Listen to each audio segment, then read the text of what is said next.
At Arizona State University, we've made online education better, smarter, and more personalized so you can go further in your aspiring field. I decided to pursue medicine once I realized that ASU did have the online program for biological sciences. You're still required to learn the same curriculum. You're still being tested on the same content that anyone would be tested on in person. The comprehensiveness of the program prepared me so well for medical school. Explore over 350 plus programs at asuonline.asu.edu. Welcome to the Deep Dive. Today, we're plunging into really one of the most talked about legal cases of the year, the federal criminal trial of Sean Diddy Combs. Our mission for this deep dive is to unpack the complex verdict, understand the charges, and explore the far-reaching implications, giving you a comprehensive understanding of what just happened. Yeah, absolutely. We've been watching weeks of pretty intense testimony, the intricate details of the charges, and then that jury's final decision on Wednesday, July 2, 2025, right there in Manhattan Federal Court. You've probably seen the headlines, but we're going to try and go beyond them, really dig into the nuance of what actually transpired. Okay, let's unpack this. The legal saga for Sean Combs, I mean, for many people, it really seemed to start unfolding with that bombshell civil lawsuit. Can you walk us through how that initial filing, and especially how quickly it was settled, sort of acted as a catalyst? Right, that swift escalation, it just immediately broadened the scope. What's crucial here, I think, is understanding how fast a civil matter turned into a full-blown federal criminal investigation. So, back in November 2023, Cassie Ventura Combs' former long-term partner, she filed the civil lawsuit. It had really graphic accusations, sexual abuse, physical violence, coercive control, spanning like a decade. Wow, okay. And then almost immediately, that lawsuit was settled out of court, like within 24 hours. Now, while a lot of people saw that as maybe an attempt to contain the crisis, you could argue it actually had the opposite effect. Right. How so? Well, it seems like Ventura's action kind of emboldened others. Yeah. Because over the next few months, you saw this cascade of civil lawsuits popping up. More allegations, sexual assault, harassment, even systematic human trafficking, forced drug use, these explicit freak-off parties people talked about. So it's quite a leap, though, from a quickly settled civil suit to, federal agents raiding his homes. What really pushed it into the criminal investigation territory? Yeah, it was the sheer volume, I think, and the really serious nature of those civil claims that truly caught the attention of federal authorities. So then by March 2024, you had Homeland Security investigations, HSI, agents executing these very public search warrants, Combs' places in LA and Miami. I remember seeing that footage. It was everywhere. Exactly. Viral videos, federal agents swarming the properties. I mean, that's a pretty clear signal, right? A serious criminal investigation is underway. Then, fast forward to September 2024, a federal grand jury unseals a multi-count indictment against Combs. And then, just weeks before the trial was set to start, April 2025, prosecutors filed what's called a superseding indictment. That brought the total counts to 5. Combs, naturally, through his legal team, Mark Agnifilo, Christina Coram pleaded not guilty to everything. Okay, so let's zero in on those charges because they were heavy hitters. For someone like Diddy facing a racketeering charge under ICO, that must have been huge. Let's really break down what ICO actually means here. Yeah, the prosecution's approach with Count 1, racketeering conspiracy, well, it involved weaving together this really complex story. This was probably the most significant charge they brought forward. Because RICO, it's different. It doesn't just target one crime. It's designed to dismantle an entire criminal enterprise by proving a pattern of these predicate acts underlying serious crimes like, sex trafficking, drug dealing, extortion, things like that. So it's about the whole operation, not just isolated incidents. Precisely. And the very fact they chose to use RICO, I mean, this is a law historically used against, like, the mafia. It really tells you what the prosecution was aiming for. They wanted to portray Combs not just as, someone who allegedly committed crimes, but as the head of this whole criminal machine. But choosing RICO also meant they set a really high bar for themselves proof-wise, and the stakes, immense. We're talking potential life in prison, huge asset forfeiture. Okay, so beyond the massive RICO charge, what else was he facing? Right. So beyond RICO, there were 2 counts of sex trafficking by force, fraud, or coercion. These came directly from allegations made by Cassandra Ventura and another woman identified just as Jane. Now, sex trafficking law, basically, it prohibits making someone engage in commercial sex acts using force, fraud, or coercion. A conviction there carries a mandatory minimum sentence, 15 years, and it could go up to life. 15 years minimum. Wow. And then finally, there were 2 counts of transportation to engage in prostitution. These are violations of the Mann Act. These also involve Cassandra Ventura and Jane. The Mann Act, it's formerly called the White Slave Traffic Act, but basically it makes it a federal crime to transport someone across state lines or international borders for any immoral purpose, which includes prostitution. A conviction on those counts carries a maximum of 10 years in prison per count. Okay, so 7 weeks of trial. Intense proceedings, you mentioned graphic testimony. How did the prosecution actually try to prove all this? And what was the defense strategy against such serious charges? Yeah, the Diddy trial, it was definitely one of the most closely watched cases of 2025. The prosecution, they brought in over 30 witnesses, including, as you said, really explosive and frankly graphic testimony from Cassandra Ventura and Jane. Their accounts were very emotional, detailing alleged abuse, manipulation, coercion, all happening within Combs' kind of inner circle. The prosecution's main argument was that Combs used his vast network, his resources, to enable and hide years of these alleged illicit activities. And the defense, what was their play? The defense team, Agnifilo and Coram, they went with a strategy of, well, non-cooperation, you could say. They chose not to call any witnesses, not Combs, not anyone else. For anyone listening, who isn't deep into legal strategy, this often aims to basically force the prosecution to prove their case entirely on their own merits, without the defense giving them anything extra to work with or cross-examine. So they put all their energy into attacking the prosecution's case. Exactly. They focused heavily on aggressive cross-examinations of the prosecution witnesses. They were trying to discredit the testimony, point out any inconsistencies they could find, and basically paint a picture that maybe these were consensual activities or recreational drug use that got twisted or misrepresented.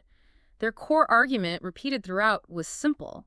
The prosecution just hadn't met that incredibly high standard of beyond a reasonable doubt needed for a criminal conviction. Okay, so after all that, more than 2 days of deliberation, the jury comes back, July 2nd, 2025.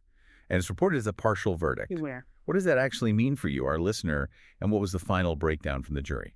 Yeah, the journey to that verdict wasn't totally straightforward for the jury, it seems. A partial verdict, or sometimes called a split verdict.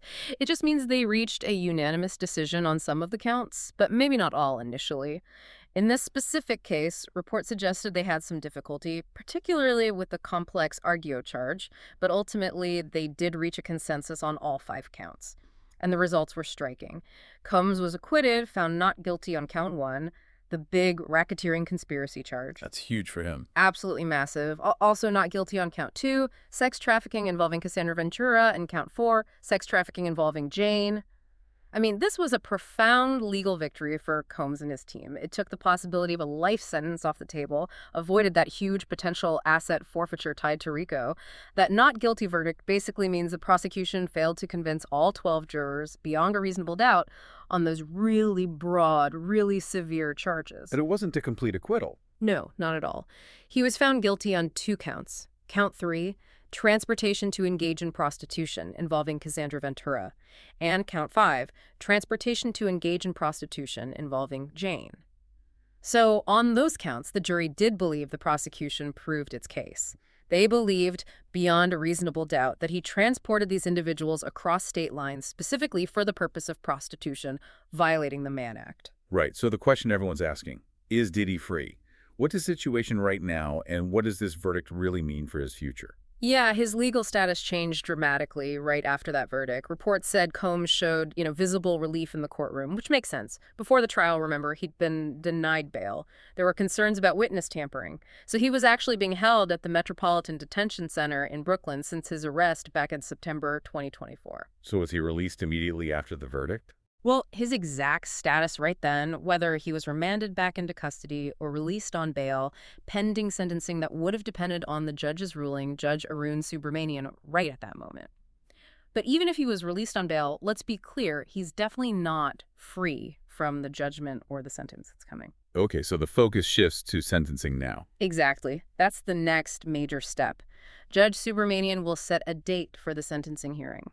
For each of those Mann Act convictions, the maximum sentence is 10 years in prison. Importantly, there's no mandatory minimum sentence for the Mann Act. So the judge has a lot of discretion. A fair amount, yes. The judge will look at the federal sentencing guidelines. Combs's lack of prior criminal history is relevant, but also the specific details of these crimes that came out in the trial. The judge has to decide, how much jail time Diddy will actually get within that 0 to 10-year range for each count. And crucially, whether those sentences will run concurrently at the same time or consecutively, one after the other. Which could mean up to 20 years, potentially. Potentially, yes, if served consecutively at the maximum. Though that might be unlikely, it's technically possible. And this is really critical to remember. The criminal verdict doesn't end things. Not by a long shot. There are still numerous civil lawsuits pending against Combs. Right, those cases that sort of started it all. Exactly. And civil cases operate under a different, lower burden of proof. It's called preponderance of the evidence, basically meaning more likely than not. It's much lower than beyond a reasonable doubt. So even though he was acquitted of criminal sex trafficking, civil lawsuits alleging similar conduct can and almost certainly will proceed. And those could lead to significant monetary damages, regardless of the criminal outcome. Yeah, that makes sense. This whole case just captivated everyone, didn't it? Media outlets, constant coverage.